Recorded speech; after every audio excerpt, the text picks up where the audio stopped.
calories are those little units of energy we consume whenever we eat, well, anything. And they are arguably the most talked about part of any weight loss journey.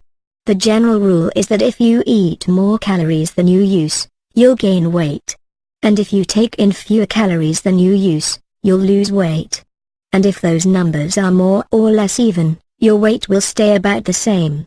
It seems simple, but the number of calories you need to lose weight, maintain weight, or gain weight from lean muscle depends on your activity levels, body size, hormones, sleep, and more, explains registered dietitian Wesley Delbridge, RD, a spokesman for the Academy of Nutrition and Dietetics.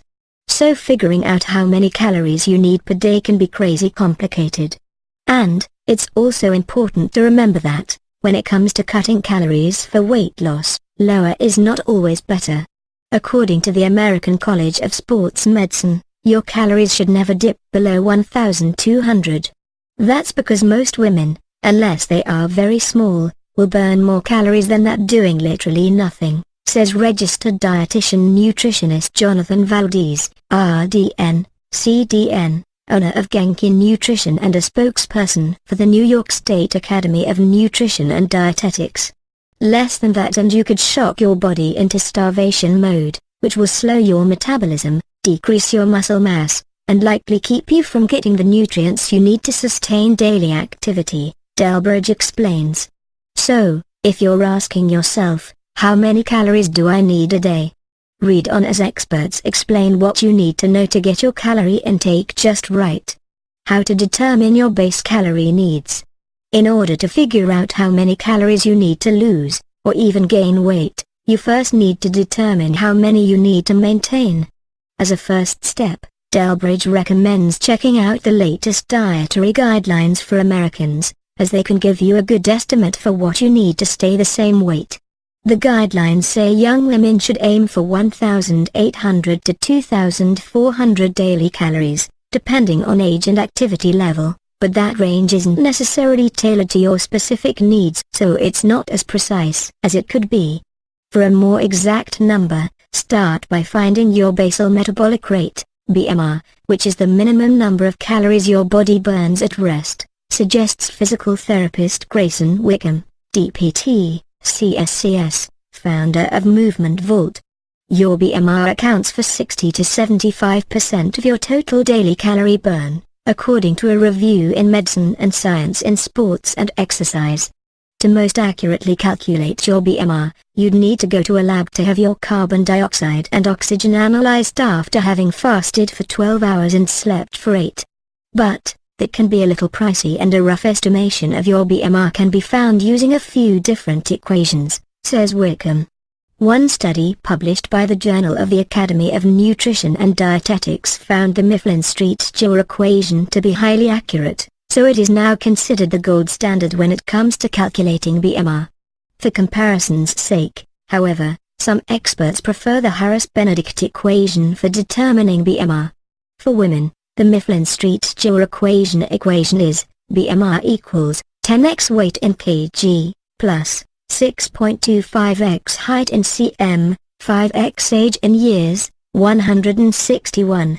So, for a 25-year-old woman who is 5 feet 4 inches and weighs 150 pounds, the BMR equation would look like this, BMR equals, 10 by 68, plus, 6.25x 163, 5 by 25, minus 161 equals 1,413 calories for women. The Harris-Benedict equation is, BMR equals 655.1 plus, 9.563x weight in kg, plus, 1.850x height in cm, 4.676x age in years.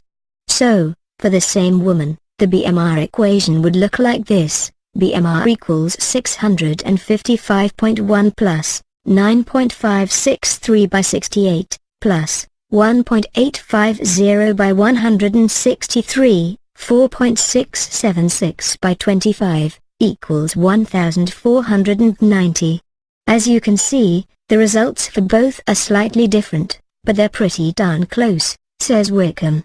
When you find your BMR on your own, consider it a really good estimate, not a hard and fast rule, he adds. For both equations, finding your BMR requires your weight, height, age, and gender. Yes, guys have their own equation. Wondering why? The more you weigh and the more mass you have, the more fuel you need to sustain your organs, explains Valdez.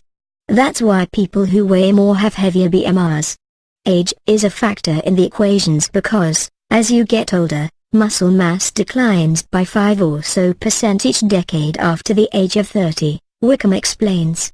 This might change as more women start strength training, but as a general rule, that's fair, he says. And if you're wondering why the formula is different for men and women, it's because research published in the Journal of Clinical Investigation shows that a woman's BMR is typically around 5 to 10% lower than a man's. Now what?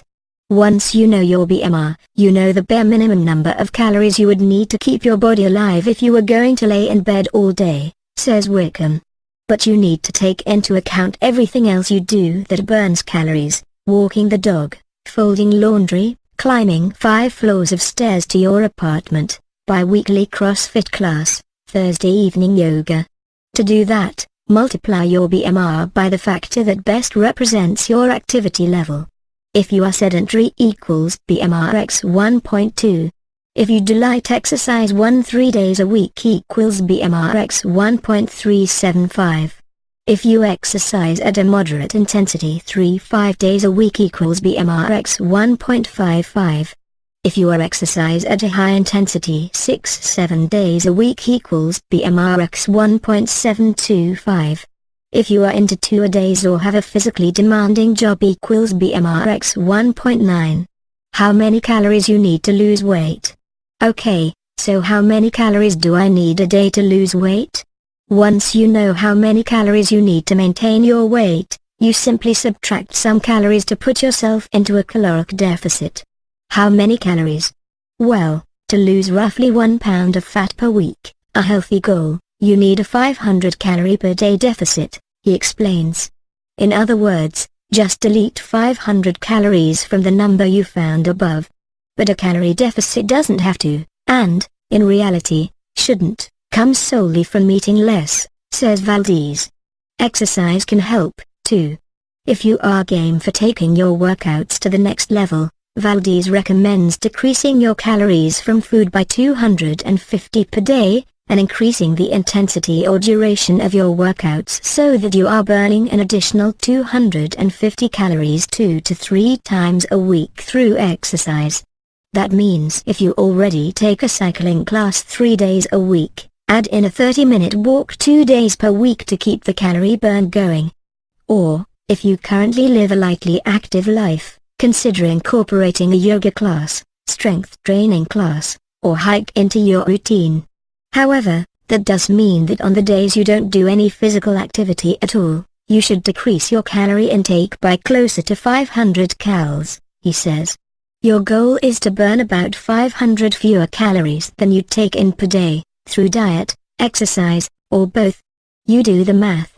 How many calories you need to gain weight from muscle? Not everyone who counts calories wants to lose weight. Some want to gain it from lean, powerful muscle. Gaining weight from muscle is a great way to improve your health and even decrease your body fat percentage. Bonus, since muscle is metabolically active, it can also help you shed fat without cutting calories, says Wickham. When you start to gain muscle, your BMR will increase, which means that your body needs more calories just to go about its daily function, he explains. Hit the reset button and burn fat like crazy with Women's Health's The Body Clock Diet. If you want to gain weight, the simple trick is to tack on 250 to 500 extra calories in healthy, whole foods per day. Every 1 to 2 weeks, you'll have added a pound safely, says New York City nutritionist Brittany Kahn. RD. To gain muscle without also gaining fat, you need to increase your protein to 1.8 to 2 grams per kilogram of body weight every day, so the majority of these additional calories should come from protein, says Valdez. And the rest should come from carbs like whole grains, fresh fruits, and vegetables, which will help power your workouts.